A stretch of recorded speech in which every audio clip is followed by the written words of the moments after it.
Welcome everyone! Today we're putting together a practical field guide for mastering calcium and boron. These two nutrients can be absolute game changers for your crop's yield and quality, so let's get it right.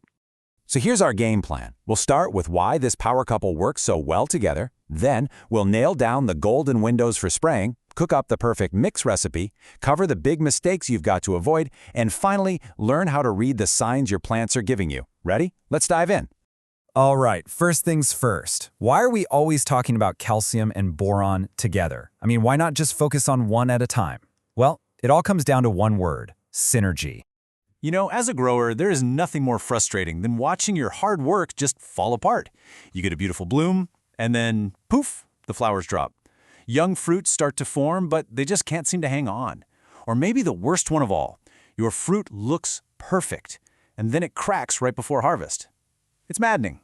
Well, the answer to all that frustration usually isn't some complex disease. A lot of the time, it's a really simple nutritional imbalance.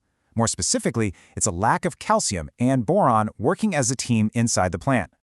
Here's the absolute best way to think about this. Imagine you're building a brick wall. Calcium, those are your bricks. They build strong, stable cell walls, giving the whole plant its structure. But what happens if you just stack bricks on top of each other? They fall over, right? That's where boron comes in. Boron is the cement. It's the mortar that holds all those calcium bricks together, creating a tough, solid structure that can fight off cracking and hold on to its fruit. Okay, so we get why they work together. But just as important is knowing when to apply them. To get the biggest bang for your buck, you've got 3 golden windows you need to hit. First, you've got to spray before the flowers open. This helps build up pollen viability for great fertilization. The second window is right after the fruit sets.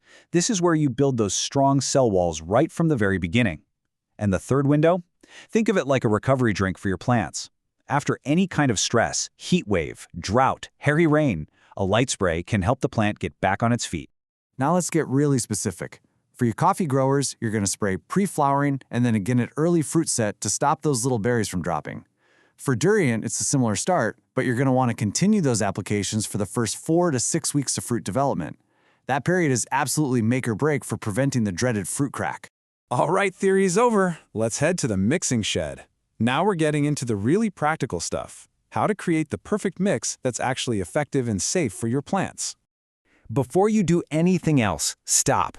The single most important first step is checking your water's pH. You have to get it into that slightly acidic sweet spot between 5.5 and 6.5. If your water's too alkaline, the nutrients will literally lock up and become useless. You might as well be spraying plain water. It's a simple 3-step dance. Step 1, get the pH of your water right. Don't add a single thing until it's in that zone. Step 2, and this is a big one. Always dissolve your calcium and boron products in separate buckets. Never just dump the dry powders into the main tank together. Step 3, pour those separate solutions into the main tank. And hey, here's a pro tip. If you're mixing in other chemicals, always do a small jar test first to make sure it doesn't all turn to sludge. Finally, how you spray really matters. Always apply during the cooler hours, early morning or late evening. This is when the plant's pores are wide open, ready to absorb the nutrients, and it keeps the sun from burning the leaves. You want a nice, fine mist that coats everything, especially that hungry new growth. So we've covered what to do. Now let's talk about what not to do. Trust me, avoiding these common mistakes is just as crucial for protecting your time, your money, and your crops. Okay, this is a point you need to remember. Boron is a micronutrient, which just means plants need it in incredibly tiny amounts. The line between just enough and way too much is razor thin.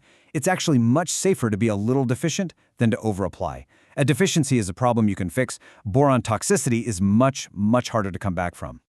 Okay, take a mental picture of this slide. These are the forbidden combinations. You never mix calcium products in the same tank with high phosphate fertilizers like MKP, and you never mix them with high sulfate fertilizers like magnesium sulfate. Just don't do it. And here's why that's a hard rule.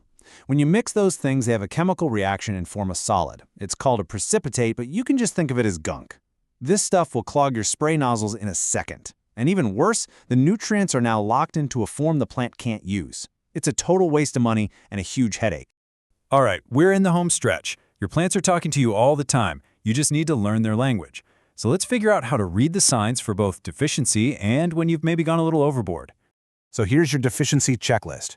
Look at the youngest leaves. Are they twisted, curled up, or just deformed looking? Are you seeing a ton of flowers or tiny fruits dropping to the ground? And are you seeing cracks start to form on your developing fruit? These are all classic signs that your plants are crying out for that calcium-boron team. But how can you tell the difference between a deficiency and giving them too much boron? A deficiency, like we said, deforms that new growth. Boron toxicity, on the other hand, looks like a chemical burn. The very tips and edges of the leaves will turn yellow or brown, almost like they've been scorched. Spotting that difference is critical so you don't make the problem worse. Everything we've covered today, the timing, the pH, the mixing rules, reading the signs, it all boils down to one simple concept: precision nutrition. It's about giving your plants exactly what they need, exactly when they need it. No more and no less.